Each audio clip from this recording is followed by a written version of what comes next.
Was my family member in a communist cult or something?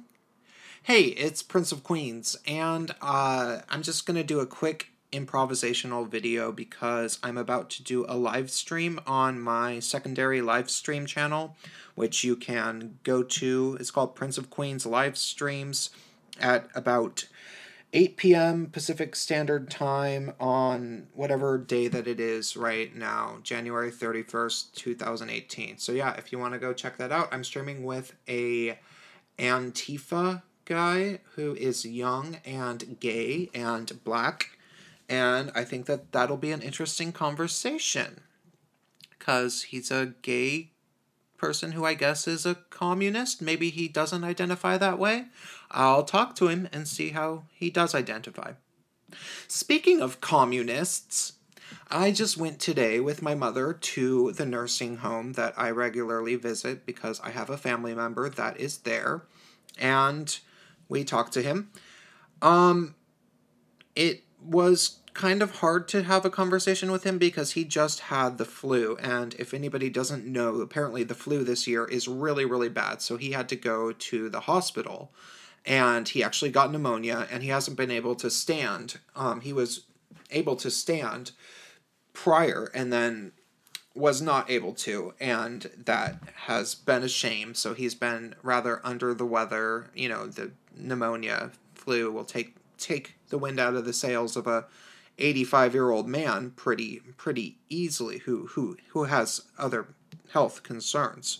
So he and my mother and I were talking, and somehow we were talking about communism and how the left has a high tendency to get members who are full-blown communists. It's not all of them. It's not everybody on the whole left is not necessarily communists, but the ones who are really try very, very hard to get into positions of influence, and they you'd be surprised by how many of them are in places like, universities and whatever.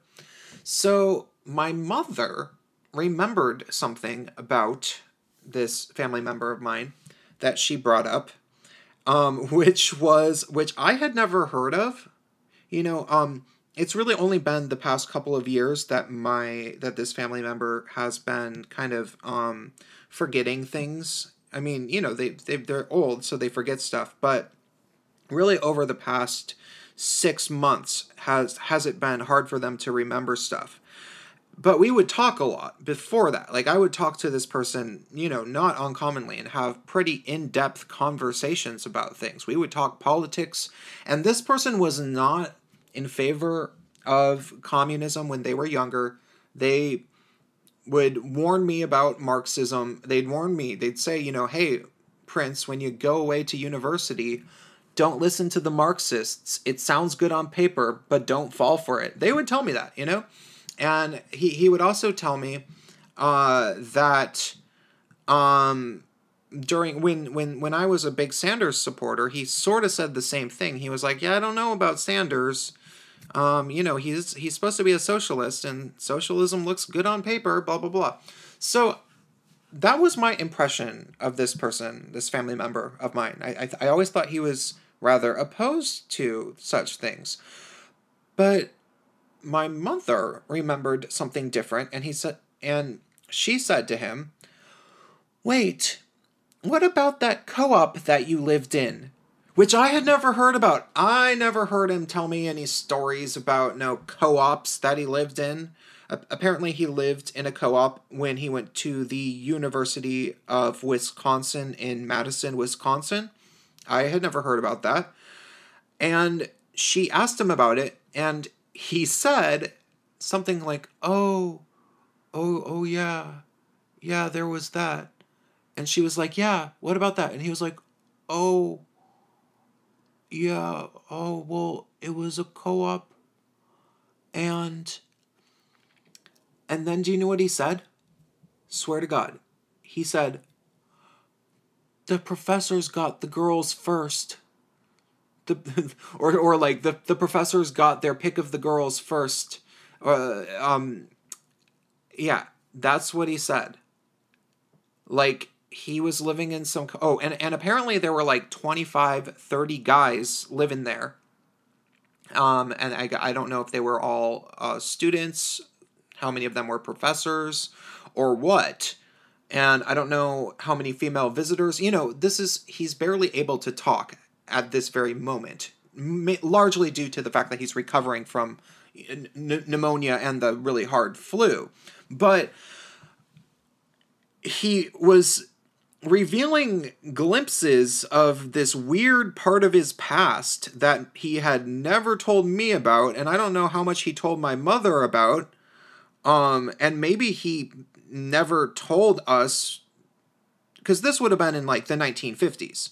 So maybe he deliberately never told us about what it really was that he lived in, this weird cult. I don't know how long he lived there. You know, like, it could have been 2 years, it could have been 6 months. I don't know.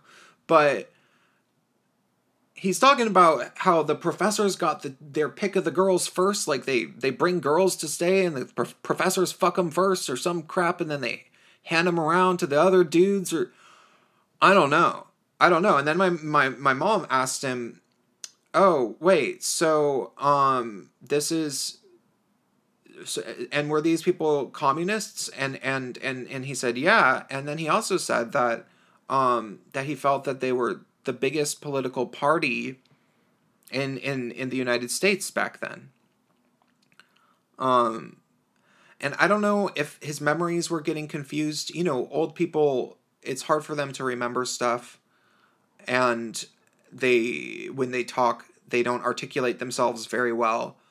But it was really weird. It was really weird to hear about, and I would love to try to... He mentioned the name, and I'm going to try to maybe research about it, because I'd like to actually look into that. Because isn't that weird? Isn't that so weird? Okay, I'm going to go get ready for my stream now. Have a good one.